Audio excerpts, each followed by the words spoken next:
Here's the thing, Mr. Patel. I think you're not going to be around long. I think this might be your last oversight here. How often do you speak to Stephen Miller? Frequently on our Homeland Security task forces. You frequently talk with Stephen Miller about subjects other than Homeland Security task force issues, correct? I frequently talk to Mr. Miller about Homeland Security task forces. Has Stephen Miller ever given you his opinions on how to run your agency? Mr. Miller's interagency operations are invaluable to the FBI. That's what we talk about. So you frequently discuss your job and your responsibilities with Stephen Miller and Pam Bondi, I imagine, as well. Absolutely. She's the Attorney General. Understood. Okay. Donald Trump promised to make us all safer. You have pushed out senior FBI agents with decades of knowledge and experience. In fact, this is the first time in FBI history that neither the director nor the deputy director have any experience with the FBI. You've shifted the agency's priorities primarily to pursuing Donald Trump's immigration enforcement agenda.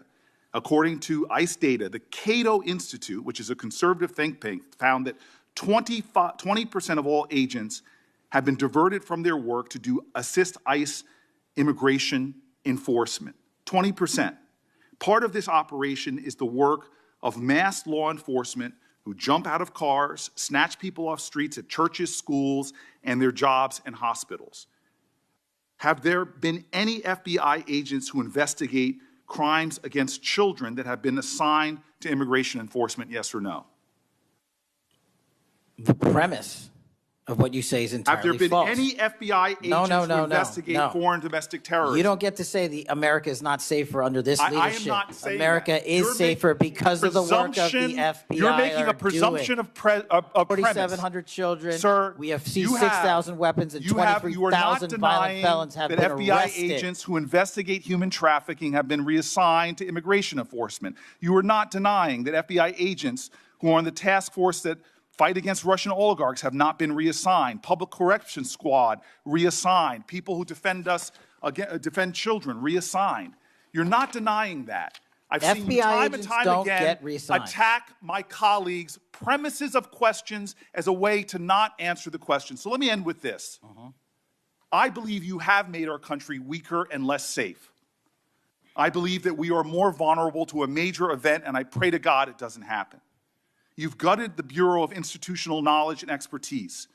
You fired or pushed out seasoned FBI officials, many with more than 20 years of experience, and were working on cases that were critical. You've been purging thousands of serious law enforcement officials who spent their careers keeping us safe, only to lower hiring standards in order to find anyone to replace them. And shockingly, you admitted in this hearing to Senator Coons that it would take 14 years to fill the vacancies at your agency. Many are the result of your purge.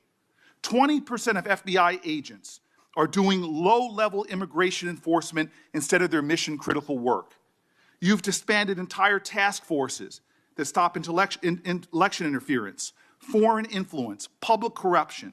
And who benefits from this? Well, corrupt people benefit from it. Criminals benefit from it. Vladimir Putin benefits from it. And it really makes me wonder who you're looking out for.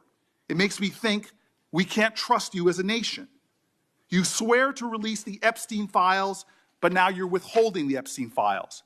You claim that you have a suspect in a serious assassination. Whoops, then you don't have a suspect. You know nothing about plans to remove FBI agents, yet you're directly involved in those plans. In the words of an ex-FBI official, you are overseeing, and I quote, generational destruction of the nation's premier law enforcement agency. Mr. Patel, in just 8 months, you have assaulted the institutional integrity of the FBI. But I know FBI field agents. I've worked with them in Newark. No matter how truly bad you are, you can't undermine the legacy of agents who fight every day to keep us safe, but you can tarnish the integrity of the agency and undermine the agency's capacity. I believe you're failing as a leader, and that your failure does have serious implications for the safety and security of Americans and our families. We're more vulnerable to domestic and foreign attack because of your failures of leadership. I don't think you're fit to hand the Bureau, but here's the thing, Mr. Patel. I think you're not going to be around long. I think this might be your last oversight hearing. Because as much as you supplicate yourself to the will of Donald Trump and not the Constitution of the United States of America, Donald Trump has shown us in his first term and in this term, he is not loyal to people like you. He will cut you loose.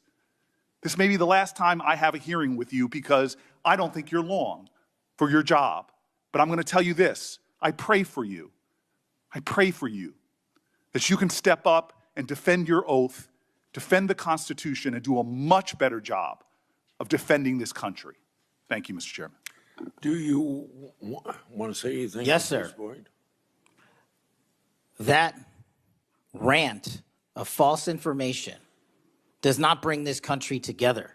If you want to work on bringing this country, it's my time, not yours. My God. If You're you gonna want to lecture talk me about dividing this country, it is I my follow time. you on your social media posts that It is tears my this country time apart. to There address should be a your unifying- falsehoods. Oh, You are an you can embarrassment try all to the you division want in this country. to not Senator, take it is my responsibility time. for what You you had have your said. time. Sir, you're Your making a time is mockery of this over. committee. Sir, you don't tell me my time is over. You The know how people far of New we've Jersey come tell me since what my you time tell- is. Senator- You can't lecture me. You can tell me Sir, my you time's have- over? You may be the charge of the I'm not FBI, going anywhere. but I am not afraid of you, sir. Mr. Chairman, Not afraid of you. Mr. Chairman, point of order. Senator Booker, I announced at the beginning of this meeting that this back and forth talking over each other doesn't work. And I said if that happened, I asked Patel not to respond, and I was going to give him some time after the senator's time was up to respond.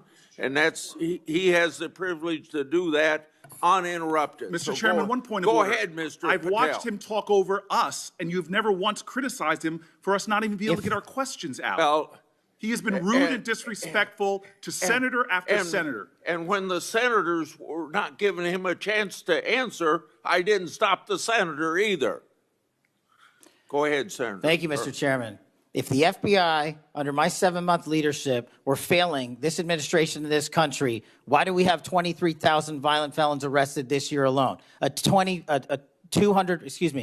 double increase from that time last year. Why is it that we have seized 6,000 weapons? Why have we found 1,500 child predators and arrested them? Why have we 300 human traffickers in jail? Why have we found and identified 4,700 children? Why have we seized 1,600 kilograms of fentanyl, enough to kill a third of the American public, a 25% increase alone from last year? 88,000 kilograms of cocaine seized, 7,000 kilograms of meth seized, and that's just on our criminal operations in summer heat. How is it possible that we're taking 8 kilograms off the streets of the cities in New Jersey and preventing the deaths of 607,000 people this year alone, a failure of the FBI and my leadership? How is it that we have counterintelligence arrests already this year exceeding the numbers from the entirety of last year?